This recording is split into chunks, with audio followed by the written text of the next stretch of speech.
Nah, di sanalah kamu. Kamu sudah berkendara selama berjam-jam sepanjang malam. Kamu tidak punya kesempatan untuk tidur dan pikiranmu jadi tak menentu. Kamu menghentikan mobil dan keluar untuk meregangkan badan. Lalu kamu memandang langit dan melihat matahari terbit yang indah. Tunggu, ada 3 matahari di langit. Kamu mengucek-ngucek mata, tapi 3 bintang terang itu masih kelihatan di langit. Oh, enggak kok. Bintang induk kita tidak terpecah menjadi 3, juga tidak dikunjungi oleh 2 bintang lain. Ini dinamakan parhelion atau sandok. Seringnya, hal ini terjadi saat cuaca dingin membeku. Kristal-kristal es di langit membelokkan sinar, hasilnya kamu akan melihat 3 titik terang di langit alih-alih 1. Secara resmi, fenomena ini dinamakan halo. Biasanya, halo hanya berupa lingkaran di sekeliling matahari. Kamu bahkan bisa melihat halo di malam hari. Lihat saja lampu jalan, dan kamu akan melihat lingkaran terang di sekelilingnya. Terkadang, bentuk halo bisa lebih indah. Kalau udara mengandung banyak es, sinarnya bakal lebih melengkung lagi. Persis seperti ruangan dengan banyak cermin. Halo juga bisa berbentuk mata manusia loh. Karena fenomena ini, fajar palsu juga bisa terjadi. Saat kamu melihat ufuk, fajar menyingsing, dan tepian matahari muncul. Sedikit lagi, dan tunggu, matahari justru mulai menghilang di langit. Sejenak kemudian, keadaan menjadi gelap lagi. Baru semenit kemudian, matahari yang sebenarnya menampakkan diri. Ini efek pembelokan cahaya yang sama seperti yang kamu lihat pada fenomena 3 matahari. Hanya saja, sekarang sinarnya dibelokkan secara vertikal, bukan horizontal. Dan alih-alih matahari sebenarnya, bayangan dalam kristal es di langitlah yang muncul. Tapi 3 matahari terbit di ufuk sebenarnya nyata loh, bukan di bumi sih, tapi 340 tahun cahaya jauhnya dari sini. Ada sebuah sistem bintang yang di bagian pusatnya terdapat bintang yang besarnya hampir 2 kali matahari. Dan ada 2 bintang kecil yang mengorbit bintang raksasa ini. Dari jauh, bintang-bintang ini kelihatan kayak barbel. Dunia yang aneh ini juga memiliki planet. Fajar dan matahari terbenam di sana benar-benar terjadi dengan 3 bintang. Pasti seru ya kalau kamu mengajak pacarmu duduk di bangku taman, melihat matahari terbenam di sana.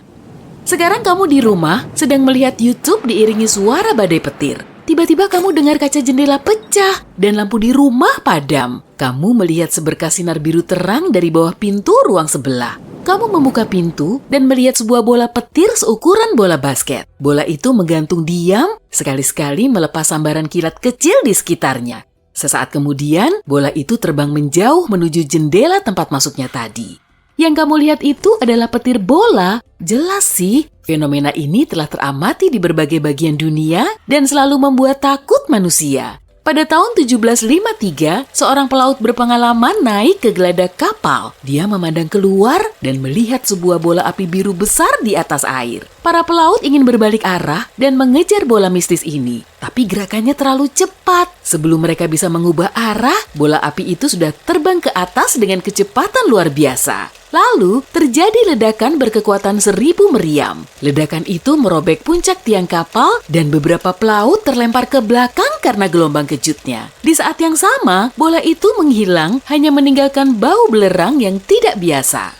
Satu kasus terkini terjadi di Eropa Timur. Saat terjadi badai petir, sebuah petir bola terbang memasuki rumah seorang wanita. Wanita itu terdiam membeku dan bola biru itu terbang tepat di atas kepalanya. Lalu petir itu melepaskan muatan ke dalam saluran listrik di dalam rumah dan lenyap. Tapi meskipun banyak pengakuan saksi, petir bola masih menjadi fenomena yang belum dikonfirmasi. Dan meskipun ada di dunia nyata, kita tidak bisa menjelaskan cara terjadinya.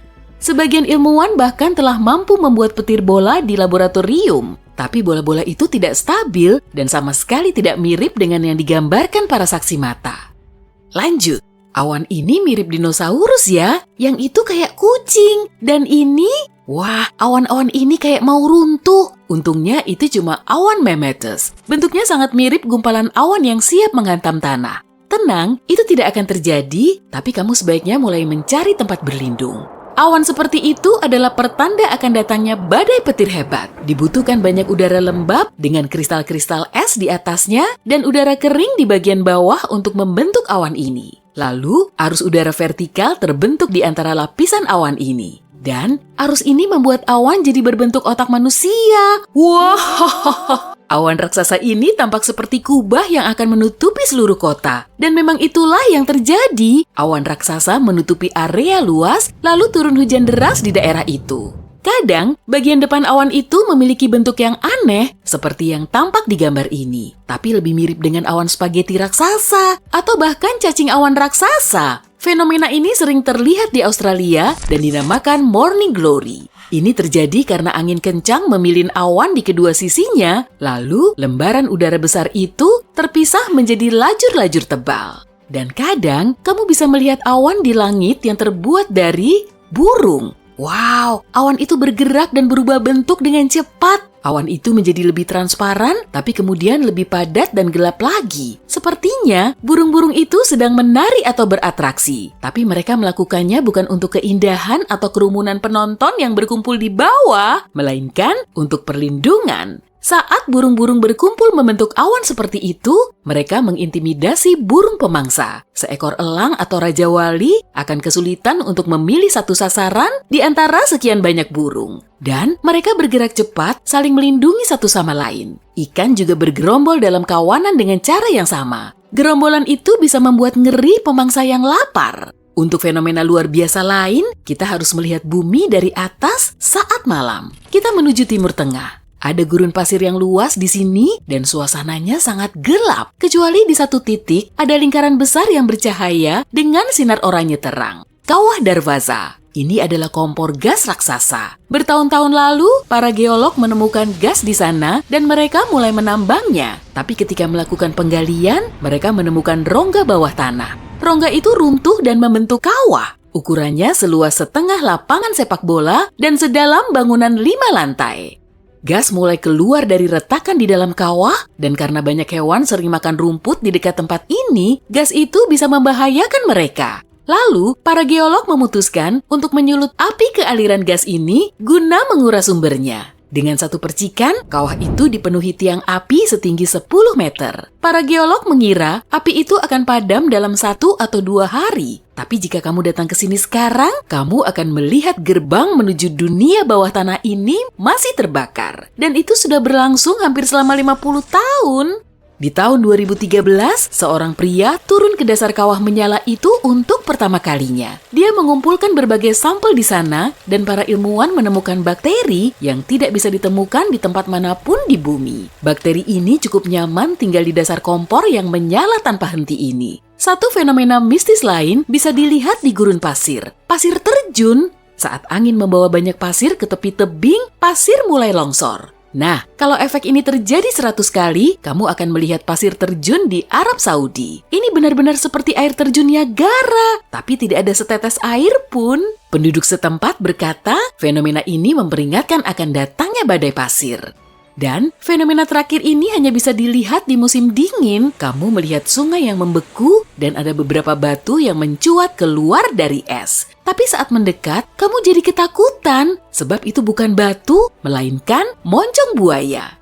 Tapi tenang, buaya itu tidak bisa meloncat keluar dari bawah es dan menggigitmu. Hewan itu tidak dalam kesulitan seperti dugaanmu. Buaya tidak bisa bernapas di bawah air dan harus naik ke permukaan terus-menerus untuk mengambil napas. Tapi ketika air membeku, mereka tidak bisa melakukan itu. Jadi, buaya mengeluarkan moncongnya dari bawah air sebelum sungai membeku dan membiarkan setengah badannya di permukaan. Mereka bisa bernapas dengan aman. Di samping itu, es dan udara mendinginkan tubuh buaya dan memperlambat metabolismenya. Begitulah buaya. Wah, pemandangannya syahdu banget. Sembari makan angin, kamu dan temanmu memandangi langit. Ada apa nih? Nggak biasa-biasanya deh. Sang mentari dikelilingi berkas cincin mirip pelangi. Lihat tuh, temanmu yang dari tadi mainan ponsel langsung mendongakkan kepalanya. Jangan lihat langsung. Udah, stop ya, katanya. Lagi ada halo matahari tuh, buruan ngumpet. Kamu nggak punya payung segede gaban sebagai pelindungmu kan? Halo matahari akan muncul beberapa saat sebelum badai salju atau hujan badai menerjang. Fenomena alam ini terbentuk oleh gumpalan awan yang berasal dari miliaran kristal es pada ketinggian 6 km. Cahaya matahari yang melewatinya kemudian dihamburkan dan dibiaskan seperti pada proses terbentuknya pelangi. Ingat baik-baik ya, Jangan melihat halo matahari dengan mata telanjang. Penampilannya memang bisa menggoda iman sih, karena jarang-jarang kan ada fenomena alam secantik ini. Tapi sinar ultravioletnya sangat membahayakan karena bisa mengoyak jaringan retinamu. Akibatnya bisa sangat fatal. Pakai aja kacamata cengdemu itu, dijamin deh semuanya bakal aman terkendali. Biasanya, halo matahari berlangsung selama 40 menit. Gumpalan awan serupa juga kadang mengitari bulan, menghiasi langit malam dengan cincinnya yang mencekam. Semesta telah menampakkan pertandanya dalam berbagai rupa. Kalau kamu mengamati banyak pohon berbentuk huruf J, kemungkinan di situ akan ada tanah longsor. Tanah di bawahnya terus bergerak sehingga pepohonannya bisa tumbuh dengan cara uniknya sendiri. Kalau kamu kebetulan ada di dekat situ, segera menjauh dan cari tanah datar. Tapi nggak apa-apa juga sih kalau kamu punya kekuatan super. Kamu sudah ada di pinggir pantai, hamparan pasir putih bermandikan terik mentari. Lalu tiba-tiba air lautnya menyusut dan langsung menjauhi garis pantai. Beragam karang, ikan kecil dan hewan laut lain bisa terlihat dengan jelas. Kalau mendeteksi tanda-tanda ini, segera saja menjauh. Kemungkinan besar tsunami sudah sangat dekat. Peristiwa ini disebabkan oleh gempa bumi di bawah air dan bisa menyapu daratan dengan kecepatan 800 km per jam. Meskipun tsunami lebih sering terjadi di Samudra Pasifik, sebaiknya kamu tetap waspada.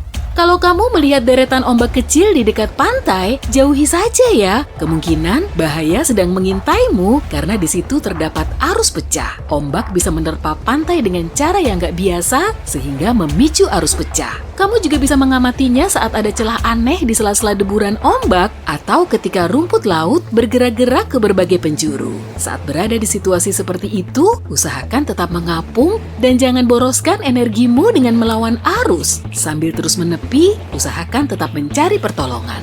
Nah, setelah berhasil keluar dari celah ini, kamu bisa berenang secara diagonal menuju pantai. Pasti apes banget ya saat kamu lagi enak-enaknya piknik di laut, kok malah dihadang sama kawanan hiu? Jangan langsung panik, oke? Kemungkinan hiu ini nggak lagi memangsamu. Yang bikin ngenes justru kalau hewan ini sedang menghindar dari badai tropis besar. Hiu bisa mendeteksi fenomena ini, jadi saat alam mulai murka, kawanannya mulai berenang jauh di bawah permukaan laut. Terus kamu ngapain dong? Udahlah, jangan ikut berenang ke situ juga. Sebaiknya tetap hati-hati. Aturan ini sudah berlaku sejak zaman dulu, amati gerak-gerik hewan. Serangga, tikus, dan ular akan keluar dari liangnya beberapa hari sebelum gempa dahsyat menerjang. Para ilmuwan belum bisa menjelaskan mekanisme pendeteksian gempa bumi pada hewan-hewan ini. Kemungkinan sih karena hewan bisa merasakan getaran awal yang nggak bisa kita rasakan. Lalu, gimana ya kalau sekelompok hewan tiba-tiba berlarian ke arahmu? Kemungkinan sih kamu lagi jadi sasaran empuknya. Atau bisa juga karena ada kebakaran besar. Amfibi seperti katak, kodok, dan salamander akan mencari perlindungan dengan bersembunyi di bawah tanah, sedangkan hewan lain akan kabur terbirit-birit. Sebelum ikut-ikutan kabur, pastikan kamu melihat asapnya ya. Jangan sampai kamu jadi heboh sendiri padahal nggak ada apa-apa. Sebetulnya sih nggak cuma hewan aja, kita pun bisa loh mendeteksi tanda-tanda bahaya ini. Kalau bulu tubuhmu tiba-tiba meremang atau perhiasanmu mulai bergetar, segera cari perlindungan. Kemungkinan sambaran petir akan segera datang dan kalau kamu belum juga bisa berlindung di luar ruangan, jangan berdiri di dekat bangunan tinggi, tiduran di tanah, berada di dekat air, berteduh di bawah satu pohon, berada di tempat terbuka. Serta jangan naik ke puncak gedung Empire State ya. Tempat ini tersambar petir sampai ratusan kali dalam setahun. Nah, apa kamu suka main ski? Emang seru banget kan bisa meliuk-liuk di atas salju? Waduh, kok tiba-tiba semuanya kelihatan putih? Salju bisa longsor dengan kecepatan sampai 130 km per jam. Selalu waspada dan amati setiap pertandanya. Mungkin saljunya terasa melompong saat kakimu menginjaknya. Ada retakannya nggak? Gimana dengan longsoran besar? Mulai bergerak ke arahmu ya? Wah, saatnya ambil angka 1000. Saat terjadi badai, kamu juga bisa melihat awan hijau cantik, hasil perpaduan dari cahaya biru dan merah pada matahari. Kalau kamu melihatnya, tetap jaga jarak ya, dan usahakan tetap berada di dalam ruangan. Awan petir yang menjulang tinggi ini biasanya muncul sebelum hujan es dan tornado. Jangan bengong aja, segera berlindung di parkiran bawah tanah atau basement, tapi jangan sampai salah tebak loh ya. Kita tahulah ya, gunung berapi memang berbahaya banget, tapi kalau danau di dekatnya gimana? kenapa semuanya jadi berbahaya gini sih? Danau yang berada di dekat lokasi super panas seperti gunung berapi bisa diibaratkan seperti kaleng soda yang dikocok-kocok, tinggal nunggu waktu aja hingga akhirnya meletus. Magma yang ada di bawah tanah terus mendorong karbon dioksida ke dasar danau, kemudian gas ini terakumulasi. Hujan biasa pun bisa loh bikin danaunya berseru, duar alias berdentum. Kita bisa menyelam, berenang, dan bersnorkeling ria di Laut Biru, tapi kondisi di laut sangat sulit diprediksi. Dua arus ombak yang saling bertemu bisa memicu krosi atau gelombang laut persegi. Meski dari jauh kelihatan menawan, ombak ini bisa mengancam keselamatan para perenang, peselancar, dan kapal laut. Arus kuat terus bergolak di bawah permukaannya. Semisal kamu lagi asik menyusuri pantai, ya, cerita keren selalu berawal dari pantai kan? Tiba-tiba kamu melihat gua. Widih, keren banget. Buruan dong masuk ke situ biar tahu isinya. Mending jangan deh. Saat bulan purnama, kemungkinan kamu akan terjebak di situ. Fase bulan bisa mempengaruhi pasang air laut dan akibatnya permukaan gua akan terlihat lebih rendah. Kamu pun jadi lebih gampang untuk memasukinya, tapi mending jangan ambil risiko deh. Salah-salah kamu malah akan terjebak di situ selama satu purnama. Semoga yang ini nggak selama satu purnamanya Rangga dan Cinta di AADC ya. Wall cloud termasuk salah satu fenomena alam yang bisa bikin kita berdecak kagum sekaligus senam jantung. Wujudnya sangat misterius dan bikin penasaran. Memangnya seberapa sering sih kamu akan bisa melihat awan seunik ini? Tapi yang jelas, kamu harus segera menyingkir. Saat badai petir, wall cloud ini bertengger lebih rendah dari awan lain, diameternya bisa sampai 8 km. Kalau awannya mulai berpilin, gak akan ada yang tahu pasti kamu akan mendarat di mana. Pada tahun 2009 lalu, seorang pria asal Italia sedang duduk di dapur rumahnya. Tiba-tiba dia melihat cahaya berpendaran di langit. Dengan gercep, dia langsung membawa keluarganya ke tempat aman. Beberapa detik kemudian, gempa super dahsyat menerjang seluruh kawasan tersebut. Keluarganya selamat berkat reaksi cepatnya karena dia tahu cahaya yang berpendaran ini sebenarnya jadi pertanda kalau gempa dahsyat akan segera datang. Cahaya misterius ini sebetulnya telah dideteksi banyak orang sejak lama, bahkan ada yang mengiranya sebagai tanda yang berasal dari luar angkasa. Awalnya, para ilmuwan gak terlalu menggubrisnya. Tapi setelah ada fotografi, bukti kemunculannya semakin banyak. Mereka langsung bisa menarik benang merahnya, dan saat cahaya ini muncul, tak lama kemudian, gempa bumi pun menerjang. Setelah menggali lebih dalam, akhirnya mereka bisa membuka catatan cahaya gempa yang terjadi ratusan tahun yang lalu. Kobaran api kebiruan akan keluar dari tanah beberapa saat sebelum gempa. Serem juga ya. Laut lagi nih. Gimana dong? Nggak apa-apa lah ya. Jangan coba-coba nyemplung ke laut kalau airnya terlihat coklat kemerahan. Fenomena pasang merah ini disebabkan oleh alga beracun dan kamu bisa melihatnya di seluruh dunia. Alga beracun ini bisa muncul meskipun warna lautnya biasa-biasa aja. Kalau sampai alga ini menempel di tubuhmu, kesehatanmu bisa terganggu. Segera basuh tubuhmu pakai air bersih ya. Oh ya, kamu tahu nggak? Nama alga ini sebetulnya juga terinspirasi dari nama salah satu penyanyi legend loh. Kamu tahu siapa? Alga Risma. Peace, jangan serius-serius amat lah. Bayangkan sebuah raksasa yang kuat seperti matahari bertabrakan dengan lawan yang kecil tapi perkasa, sebuah lubang hitam kecil. Tabrakan sudah dekat dan nasib tata surya terancam. Akankah matahari mampu bertahan dari tarikan gravitasi yang kuat dari lubang hitam? Atau akankah ia ditelan seluruhnya? Jawabannya ada pada gaya-gaya yang berperan dalam tabrakan kosmik yang menakjubkan ini. Yuk kita uraikan. Pertama-tama, apa itu lubang hitam? Lubang hitam adalah area di ruang angkasa yang gravitasinya sangat kuat sehingga tidak ada sesuatu pun bahkan cahaya sekalipun yang bisa lolos darinya. Seperti penyedot debu kosmik, lubang hitam menyedot apapun yang terlalu dekat. Lubang hitam sangat besar sehingga melengkungkan struktur ruang waktu di sekelilingnya. Lubang hitam adalah salah satu objek paling menakutkan dan misterius di alam semesta. Kekuatan alam yang sangat kuat yang menentang pemahaman fisika kita, sebuah teka-teki alam semesta yang sesungguhnya. Lubang hitam memiliki ukuran yang berbeda-beda, mulai dari yang kecil yang lebarnya hanya beberapa mil, sampai yang supermasif yang masanya miliaran kali massa matahari. Sebagian besar lubang hitam terbentuk dari keruntuhan bintang masif. Setelah lubang hitam lahir, ia akan terus membesar dan melahap semua yang dilewatinya. Jika 2 atau lebih lubang hitam bertabrakan satu sama lain, mereka akan bergabung menjadi monster kosmik yang sangat besar dalam sebuah tarian yang mengerikan.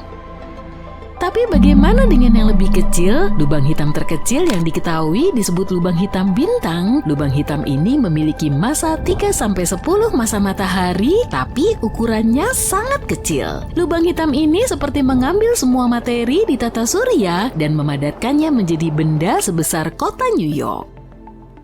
Lubang hitam ini tergolong sangat kecil. Sebagai perbandingan, lubang hitam bermassa menengah memiliki berat antara 100 hingga 1000 massa matahari, dan lubang hitam supermasif memiliki berat jutaan atau miliaran massa matahari dengan ukuran yang tidak terbayangkan. Jadi lubang hitam bintang pada dasarnya tidak ada apa-apanya dibanding saudara-saudaranya. Bayangkan sebuah bintang masif lebih besar dari matahari dan memiliki inti yang terbuat dari bahan bakar nuklir menyala terang dan panas. Tapi ketika bintang kehabisan bahan bakar, gravitasi mengambil alih dan mulai meremas bintang. Semakin diremas, bintang semakin panas hingga inti bintang mencapai temperatur miliaran derajat. Akhirnya inti bintang akan runtuh karena gravitasinya sendiri. Hal ini menciptakan ledakan besar yang disebut supernova. Keruntuhan ini menciptakan singularitas yang berarti titik dengan kepadatan dan gravitasi yang tak terbatas. Titik ini dikelilingi oleh cakrawala peristiwa, garis tak terlihat yang tidak dapat dilewati oleh apapun termasuk cahaya. Begitu saja, voila, sebuah lubang hitam bintang lahir. Cukup menakjubkan kan? Lubang hitam bintang adalah jenis lubang hitam yang paling umum kita kenal. Mereka bisa ditemukan di seluruh penjuru galaksi kita. Bagaimana kemungkinan monster kecil seperti itu akan mendatangi matahari kita? Dan jika demikian, apa yang akan terjadi pada kita? Sebenarnya kemungkinan matahari bertabrakan dengan lubang hitam sangatlah kecil, hampir tidak mungkin hal itu terjadi. Meskipun lubang hitam bintang merupakan jenis lubang hitam yang paling umum di alam semesta kita, lubang hitam tidaklah umum. Kesempatan matahari dan lubang hitam berpapasan sangatlah langka, sehingga pada dasarnya ini seperti memenangkan lotre antar galaksi. Hanya saja kemenangan ini tidak akan menyenangkan. Untuk tahun 2023, lubang hitam terdekat yang diketahui dari tata surya adalah Gaia BH1. Massa Gaia BH1 sekitar 10 kali lebih berat daripada massa matahari. Bahkan lubang hitam yang satu ini berjarak 1600 tahun cahaya dari kita atau sekitar kuadriliun mil. Jadi bisa dikatakan matahari kita tidak akan pergi dalam waktu dekat, tapi jangan pernah mengatakan tidak akan pernah kan? Seperti halnya peristiwa astronomi lainnya, kita perlu memahami berbagai cara agar peristiwa seperti ini bisa terjadi. Sebagai contoh, bisa saja terjadi jika sebuah lubang hitam yang nakal melintasi tata surya, seperti halnya komet atau asteroid yang melintas. Sayangnya tidak seperti komet dan asteroid, lubang hitam tidak tampak dan hanya bisa dideteksi oleh tarikan gravitasinya. Jadi kita tidak bisa melihat lubang hitam yang besar dan menakutkan meluncur ke arah kita. Kita hanya akan tahu kalau lubang hitam itu ada jika ia menyebabkan gangguan pada orbit objek-objek di dekatnya. Lalu apa yang terjadi? Kita tahu bahwa matahari adalah bintang yang sangat besar dan bercahaya di pusat tata surya kita. Usianya sekitar 4,5 miliar tahun dan memiliki bahan bakar yang cukup untuk bertahan selama 5 miliar tahun lagi. Bintang ini sangat besar sehingga sulit untuk memahami ukurannya. Bahkan jika kalian memasukkan semua planet di tata surya ke dalam bintang ini, masih ada ruang untuk menampung planet-planet lainnya. Bintang ini sangat masif, hampir 100% massa total tata surya. Sulit untuk membayangkan bagaimana sebuah lubang hitam yang kecil dan tidak berarti, yang ukurannya ribuan kali lebih kecil daripada bintang ini bisa melahapnya. Dan kalian benar, tidak akan bisa, setidaknya tidak sepenuhnya. Bayangkan jika ada lubang hitam nakal yang tiba di tata surya dan mulai mendekati matahari. Ketika semakin dekat, gravitasi lubang hitam yang sangat besar akan mulai menarik materi dari permukaan matahari. Matahari akan mulai meregang dan terdistorsi. Inilah yang disebut spaghettifikasi. Bayangin karet gelang yang diregangkan hingga putus, seperti itulah yang akan terjadi pada matahari. Materi yang terkumpul ini akan membentuk piringan yang berputar-putar di sekeliling lubang hitam yang disebut piringan akresi. Ketika semakin banyak materi yang ditarik, piringan tersebut akan memanas dan mulai memancarkan radiasi yang intens. Dan ketika matahari ditarik, ia akan mulai melepaskan sejumlah besar energi dalam bentuk cahaya dan panas. Matahari akan menjadi jauh lebih terang dan lebih panas dari sebelumnya. Lapisan terluar matahari akan menguap, menciptakan awan gas dan debu yang sangat besar yang akan mengembang ke arah luar. Kejadian ini akan menjadi seperti pertunjukan kembang api kosmik, tapi dengan konsekuensi yang mengerikan. Meskipun itu akan menjadi salah satu pemandangan paling spektakuler di alam semesta, kita tidak akan bisa melihatnya. Seperti yang sudah kamu duga, bumi akan mengalami masa-masa sulit, radiasi yang kuat dan materi matahari akan menyebabkan kebakaran hutan yang sangat besar dan panas yang sangat kuat akan menguapkan lautan. Bumi akan dihujani partikel berenergi tinggi, atmosfer akan terionisasi. Singkatnya, kehidupan yang kemungkinan bisa bertahan akan mendekati nol. Tabrakan ini akan memiliki konsekuensi yang luas tidak hanya bagi bumi, tapi juga bagi seluruh tata surya. Radiasi dan panas yang sangat kuat akan menguapkan semua yang dilaluinya, semua planet akan hancur. Nah, matahari sebagai objek yang jauh lebih besar daripada bintang pada umumnya tidak akan sepenuhnya dilahap oleh lubang hitam. Tapi, matahari akan terdistorsi dan terganggu secara signifikan. Gravitasi lubang hitam yang sangat kuat akan menyebabkan lapisan terluar matahari tertarik menjauh, menciptakan ledakan dahsyat yang disebut peristiwa gangguan pasang surut. Tapi bagaimanapun juga, pada akhirnya lubang hitam akan menang. Lubang hitam itu akan membesar dan piringan akresi baru akan terbentuk di sekelilingnya. Seperti yang telah kita lihat, tabrakan matahari dengan lubang hitam, baik lubang hitam yang kecil maupun yang besar, akan menjadi peristiwa yang sangat epik dan dahsyat. Tapi untungnya, seperti yang sudah kita bahas, kemungkinan tabrakan semacam itu sangatlah kecil. Namun bukan berarti kita harus berhenti mempelajari lubang hitam dan potensi dampaknya pada alam semesta. Semakin banyak kita belajar tentang objek misterius ini, kita akan semakin siap untuk memahami dan memprediksi perilakunya. Yuk kita terus meneliti, menjelajahi, dan mengamati kedalaman ruang angkasa. Siapa tahu suatu hari nanti kita akan menemukan lubang hitam yang terlalu penasaran dan berada terlalu dekat dengan matahari. Semoga saja saat itu kita sudah tinggal di planet lain yang jauh ya. Apa mungkin sebuah planet punya nggak cuma satu atau dua, melainkan banyak matahari? Yuk kita bayangkan apa yang akan terjadi pada kita kalau matahari tiba-tiba memutuskan untuk pecah jadi beberapa bintang kecil. Dalam pencarian planet mirip bumi di seluruh alam semesta, para ilmuwan telah menemukan bahwa sistem dengan 2 atau bahkan 3 bintang sebenarnya tidak terlalu langka. Bahkan banyak yang punya planet di zona layak huninya. Hampir setengah dari planet-planet ini bisa menampung kehidupan. Pengen banget rasanya lihat matahari terbenam di sana. Para ilmuwan bahkan mengatakan matahari kita tidak selalu kesepian dan bisa saja punya bintang pendamping yang disebut Nemesis. Mereka memperhatikan bahwa kepunahan massal di bumi terjadi setiap 27 juta tahun. Ini seperti sebuah siklus. Jadi, mereka beralih ke bintang-bintang untuk mencari tahu apa alasannya. Kemudian mereka berasumsi bahwa penyebabnya adalah bintang yang meninggalkan matahari kita sejak lama, tapi masih memengaruhi kita. Nemesis bisa ditemukan sekitar 1,5 tahun cahaya dari kita. Kedengarannya mungkin dekat ya, tapi itu hampir 24 triliun kilometer loh. Pasti seru naik mobil ke sana, cuma butuh 50 juta tahun kok. Nah, setiap kali melewati orbitnya, Nemesis bisa memengaruhi awan Oort. Awan Oort adalah area di sekitar tata surya kita tempat komet terbentuk. Keberadaannya belum terbukti. tapi para ilmuwan lumayan yakin tentangnya. Jadi, komet terbentuk di dalam awan ini dan kemudian masuk ke tata surya. Meski sangat jauh, bintang kedua dalam sistem ini bisa punya pengaruh yang besar. Tapi gimana kalau ada sistem dengan 4 bintang atau bahkan lebih? Apa mungkin? Sebenarnya, mungkin aja, tapi makin banyak objek langit yang ada di dalamnya, makin sulit jadinya. Orbitnya jadi nggak stabil dan kacau banget. Dalam mekanika bintang, ini disebut masalah trisurya. Sangat sulit memprediksi orbit objek-objek dalam sistem seperti ini. Biasanya, orbitnya sangat acak dan unik. Isaac Newton adalah orang pertama yang menyadarinya. Dia mencoba menerapkan penemuan gravitasinya ke bumi, bulan, dan matahari. Dia pun kesulitan.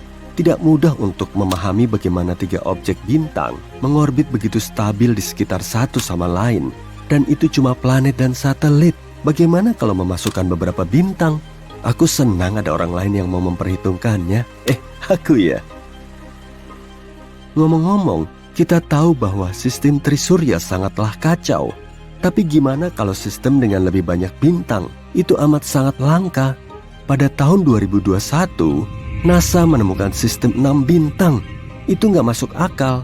Yang pasti nggak ada planet di dalamnya. Tapi siapa tahu, mungkin kelak kita bakal nemu sistem seperti itu juga. Di dunia seperti itu, tarian gravitasinya sangat kompleks. Dibutuhkan kondisi yang sangat spesifik untuk menyatukan semuanya. Itu kayak berjalan di seutas tali di atas jurang. Dengan mengingat semua ini, coba bayangkan apa yang akan terjadi kalau matahari tiba-tiba berubah jadi beberapa bintang kecil. Kita butuh simulasi yang sangat mendetail, atau kita mungkin butuh belasan simulasi untuk bisa membayangkannya. Karena kalau enggak, kita cuma punya beberapa opsi. Opsi pertama, kita membagi matahari menjadi 5-10 matahari kecil. Sekarang, kita sebar semuanya berdekatan. Semua matahari ini akan menghancurkan sistem kita dalam beberapa jam aja. Yap. Semua sistem bintang, termasuk milik kita, bergerak konstan melintasi alam semesta. Jadi, semua bintang akan segera saling bertabrakan. Tabrakan ini akan mengarah pada terbentuknya supernova. Sistem kita bakalan berubah jadi nebula yang indah dan warna-warni. Bagi kita, itu akan terjadi hanya dalam beberapa menit. Kita bahkan gak sempat merasakan apapun. Dan semua planet di tata surya lama akan segera berubah jadi debu antariksa yang berkilau. Tapi itu bukan pilihan terbaik kan? Kita lihat apa ada opsi lain. Opsi kedua, karena nggak bisa ditaruh saling berdekatan, coba kita atur sejauh mungkin. Kalau ini yang terjadi, semua bintang itu bakalan pergi begitu aja. Dadah! Gaya gravitasi bintang-bintang itu terlalu lemah untuk menyatukan semuanya. Semua matahari itu akan meninggalkan tata surya, terbang ke angkasa luar dengan arah yang acak. Setelah itu, planet-planet lainnya akan keluar dari orbitnya, termasuk planet kita yang malang tentunya. Kita akan menjadi planet pengembara. Awalnya, kita bahkan gak sadar bumi sudah keluar dari orbitnya. Dan kita gak sempat melakukan apapun sampai cuaca jadi dingin banget. Sungguh akhir yang menyedihkan dan puitis. Yang pasti, hasil dari kedua opsi tadi kayaknya menyedihkan ya. Oh, oke, kita masih punya opsi terakhir.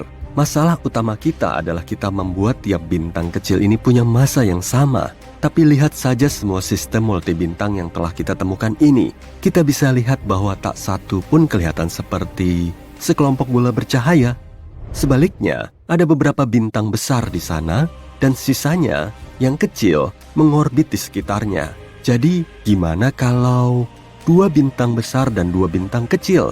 Bakalan gimana bumi nantinya? Orbitnya akan menjadi sangat tidak stabil. Kita bakal terguncang-guncang. Pasti nggak nyaman banget. Kita tahu bakalan gimana hasilnya. Karena mungkin ini terdengar gila, ini pernah terjadi satu kali. Yap, sekitar 70.000 tahun lalu, sebuah bintang tunggal mengunjungi tata surya kita. Itu adalah Katai Merah bernama Scholz. Katai Merah adalah bintang yang sangat kecil dan dingin. Tapi kalau menurutmu 7.700 derajat Celcius itu termasuk dingin sih. Tapi Katai Merah ini dianggap sebagai jenis bintang terlemah dan terdingin. Jadi mungkin gak terlihat begitu besar dan terang di langit. Pada saat itu, nenek moyang kita, Homo sapiens, sudah ada menjalani kehidupan mereka. Dan coba bayangkan, mereka melihat ada bintang lain di langit yang mendekati matahari. Penasaran gimana pemandangannya waktu itu? Kemudian, Scholz melewati matahari dan terbang ke suatu tempat yang lebih jauh untuk menjelajahi angkasa luar. Kamu pasti mengira akan ada banyak bencana kan? Kalau beneran terjadi, kamu gak bakal bisa nonton video ini sekarang. Tapi dari cerita ini, kita bisa lihat apa yang terjadi pada bumi selama peristiwa bintang seperti itu. Pada saat itu, sejumlah besar aktivitas vulkanis terjadi di planet kita. Juga ada hujan meteor yang hampir memusnahkan kita.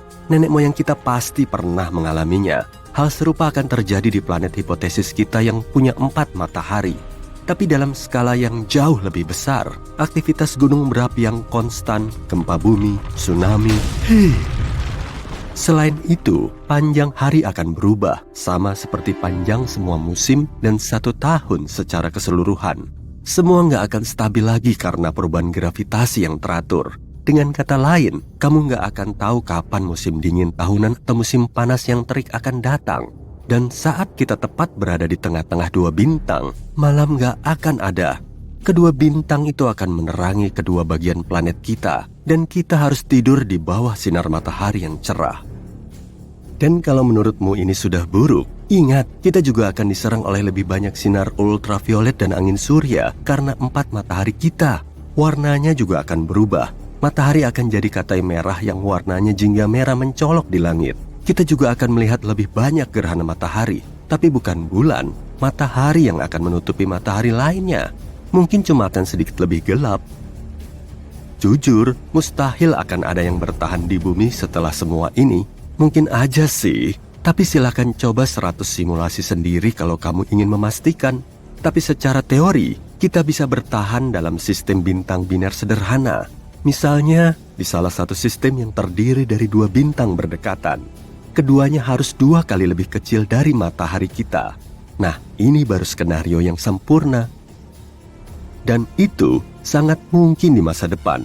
NASA saat ini sedang mengerjakan rencana untuk merelokasi keturunan kita ke Proxima Centauri b. Ini adalah planet di dekat sistem bintang yang paling dekat dengan matahari kita, Alpha Centauri. Dan siapa tahu, mungkin kelak kita akan benar-benar pindah ke sana. Terus kita bisa melihat bagaimana rasanya hidup dengan beberapa matahari. Matahari kita kenapa tuh? Ada yang bilang mataharinya lagi ngamuk, tapi maksudnya apa ya? Emangnya kita perlu takut? Iya, kali ini kita perlu takut. Cahaya matahari yang terlalu banyak kurang bagus bagi kita. Sinar ultravioletnya berbahaya untuk kulit. Makanya, manusia telah mengadaptasikan spektrum pigmentasi kulit. Semakin banyak cahaya matahari yang ditangkal, semakin banyak juga pigmentasi yang kita perlukan. Topi lebar dan tabir surya ber-SPF tinggi, bebas minyak juga bisa ngebantu, terutama bagi orang berkulit cerah. Lalu gimana ya bumi kita bakal mengantisipasinya? Nah, terlebih dulu kita perlu bikin estimasi yang pas mengenai matahari yang ngamuk ini. Matahari memasuki siklus aktif, tenang dan aktif lagi tiap 22 tahun dan pasang surutnya terjadi tiap 12 tahun. Penyebab kejadian ini masih belum diketahui dan cuma terjadi begitu aja. Mungkin memang ada alasannya sih, tapi para saintis belum bisa mastiin. Yang mereka tahu, tiap siklusnya dibarengi dengan pergantian kutub magnet matahari. Peristiwa ini cukup bikin kaget, apalagi kutub magnet bumi nggak pernah kebalik selama 600.000 tahun terakhir. Belakangan ini, matahari terlihat sangat tenang dan kondisi terkalemnya udah berlangsung lebih dari 100 tahun yang lalu. Kondisi ini juga bikin kita bertanya-tanya. Siklus aktif, tenang, dan aktifnya telah berubah jadi aktif, tenang, dan tenang lagi. Itu pun masih berubah-ubah. Tapi aku mau ngebocorin soal prediksi kondisi matahari dalam beberapa tahun ke depan. Sebutan tenang, aktif, dan ngamuk ini ditentukan dari jumlah radiasi energi tinggi yang terlepas. Dan untungnya, cahaya tampak pada matahari nggak banyak berubah, sehingga kita bisa terhindar dari masalah serius. Kalau matahari 6% lebih redup, bumi akan membeku. Tapi kalau cahayanya 6% lebih terang, bumi akan terbakar.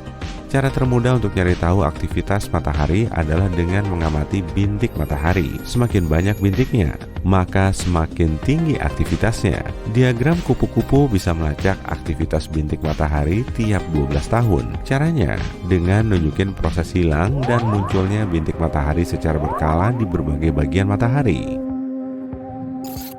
NASA memprediksi matahari tengah memasuki siklus tenang seperti siklus sebelumnya, tapi kelihatannya juga nggak begitu. Saat ini, matahari kita memasuki siklus ke-25. Siklus 12 tahunan ini dicatat pertama kali pada tahun 1755. Dan siklus aktivitas matahari ini diperkirakan akan mencapai puncaknya pada tahun 2025. Jumlah bintik matahari yang terlihat telah melampaui perkiraan NASA. Jadi kelihatannya siklus ini nggak akan tenang. Bumi diprediksi akan mengalami radiasi ledakan matahari super aktif selama beberapa tahun ke depan. Di awal Februari tahun ini, 40 dari 49 satelit komunikasi SpaceX di atas atmosfer bumi hancur lebur oleh ledakan matahari, angin surya, atau gas plasma elektromagnetik berkecepatan tinggi dari matahari telah menekan atmosfer bumi hingga menyebabkan satelit Elon Musk kehilangan integritas orbitnya, kemudian jatuh lagi ke bumi. Bintik matahari memang kelihatan hitam, tapi sebetulnya nggak gelap. Hanya saja nggak seterang permukaan matahari. Untuk lebih jelasnya, kamu bisa nyalain bohlam 25 watt di dekat bohlam 100 watt. Bohlam yang 25 watt kelihatan gelap kan? Begitupun dengan bintik matahari. Objek ini selalu muncul berpasangan karena pengaruh badai magnetik di dalam gas plasma. Satu bintiknya bermuatan magnet positif dan satunya lagi negatif. Jarak di antara kedua bintik bisa berkali-kali lipatnya bumi, dan disinilah arus listrik mengalirkan busur api yang berasal dari gas terionisasi.